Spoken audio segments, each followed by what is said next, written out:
గురుగారు, తులారాశి వారికి ఈ వారం ఏ విధంగా ఉండబోతోంది? తులారాశి వారికి 2 గ్రహాలే అనుకూలిస్తున్నాయమ్మా.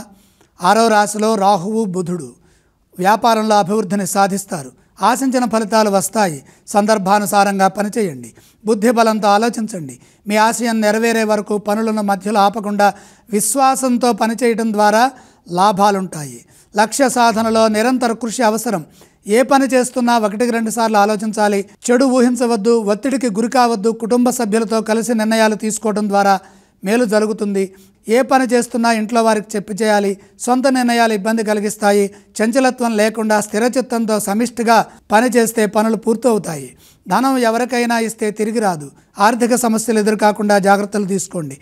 ఒకటి ఊహిస్తే మరొకటి జరుగుతుంది. మొహమాటం లేకుండా, దేనికి తొందరపడకుండా శాంతంగా ధర్మ మార్గంలో మంచిగా కృషి చేయండి. ఉద్యోగంలో అపార్థాలకు అవకాశం కల్పించవద్దు. స్పష్టంగా, సున్నితంగా ఉండండి. మీ ధర్మం మిమ్మల్ని కాపాడుతుంది. గుర్తింపు కోసం ప్రయత్నం చేయండి. గంభీరంగా ముందుకు సాగండి. అభీష్ట సిద్ధి కలుగుతుంది. గౌరవం పెరుగుతుంది. మేలు చేకూరుతుంది. ఈ రాశి వారు ఏ స్తోత్రాలను పఠించాలి? తులారాశి వారు నవగ్రహ శ్లోకాలు చదువుకోవాలి. గురుగారు, తులారాశి వారు ఏ ఆలయాలను సందర్శిస్తే శుభ ఫలితాలు కలుగుతాయి? నవగ్రహాలని దర్శించాలి. తులారాశి వారు ఏవేవి దానం చేయాలంటారు? నవధాన్యం అగ్నిహోత్రుడికి అర్పించాలి.